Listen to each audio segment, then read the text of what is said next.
Are you struggling finding a good net zero building? Well, worry no more, you have come to the right place. Let us introduce you the Berkeley Public Library of First Branch, the first certified net zero energy public library in California by IRFI.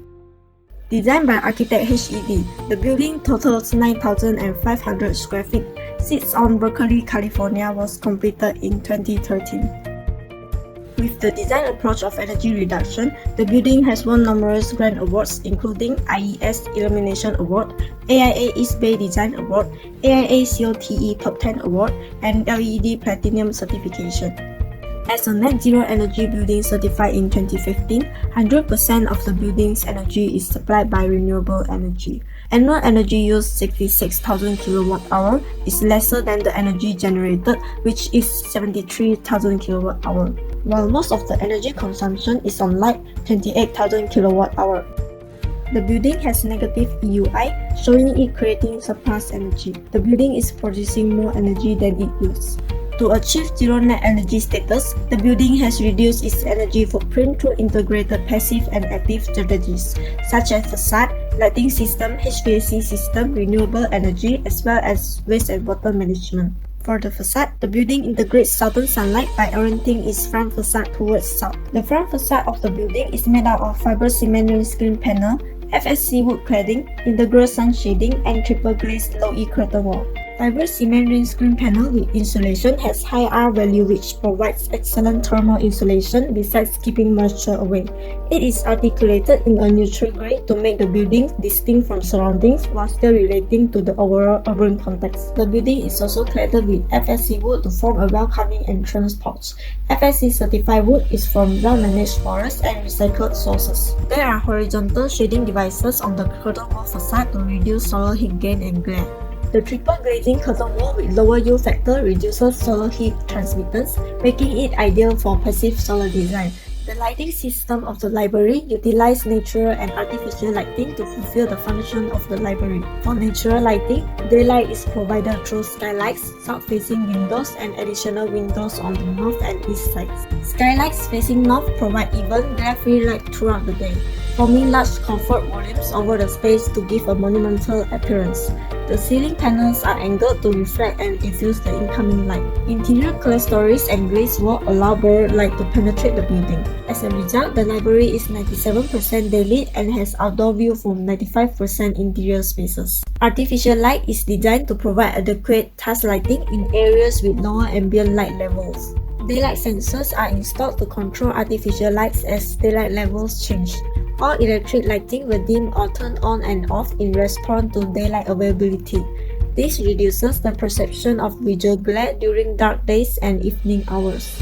LED stack-light system is supplied to all bookshelves in the library. LED light is attached to each sides of the shelving units. The energy use of a LED stack-light system is lower than traditional stack lighting design. The design of exterior lighting is focused in entry area to aid visual needs and denote the building on the commercial street.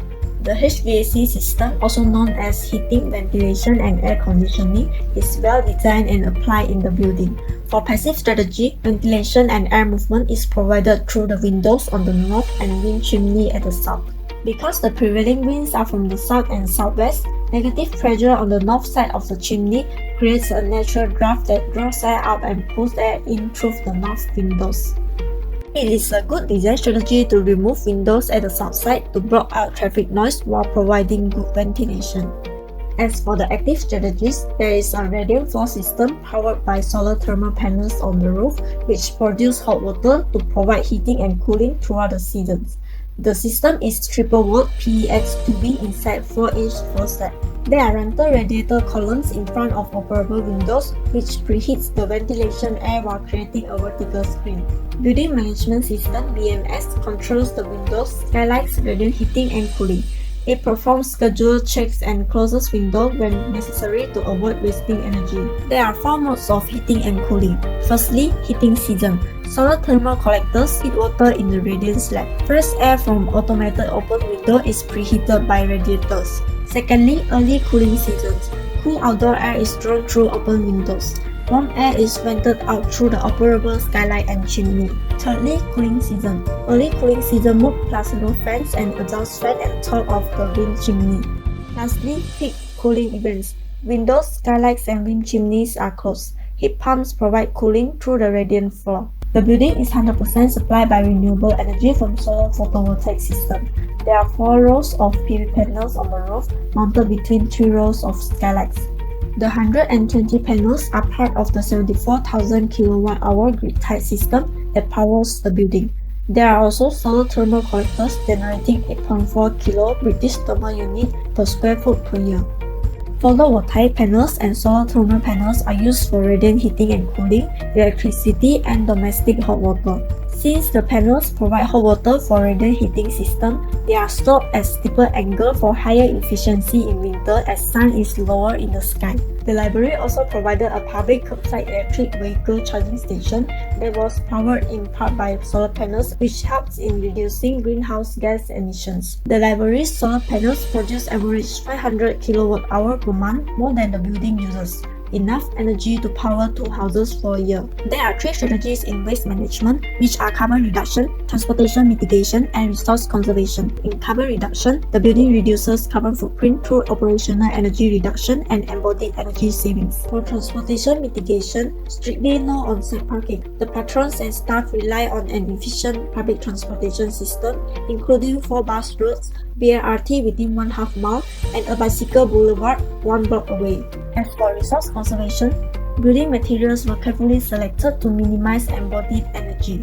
Advanced wood framing techniques maximize exterior wall insulation as well as reduce molding waste. Custom engineering for exterior fiber cement panels reduced the quantity of steel by 30%. Construction materials achieved 31.2 regional materials content sourced within 500 miles of site, and 90.5% of construction waste was diverted from landfill. 98% of rainwater is managed on-site. Flow-through planters are integrated in 4 sides of the building base to collect roof runoff. These planters filter and detain the water before discharge to the city's storm drain system. Drought-tolerant plantings are selected to survive in local climate with minimal water-efficient irrigation and seasonal pulses of rainwater. Over the years since occupancy, there have been ongoing efforts to upgrade the system. Despite challenges, the library has succeeded beyond its original program requirements, becoming an inspiring center of its community. To conclude, it is a very simple net positive library which skillfully incorporates passive strategies for daylighting and natural ventilation, creating a very successful and adaptable space. So what are you waiting for? Let's make Berkeley Public Library of West Branch as your first choice of study now.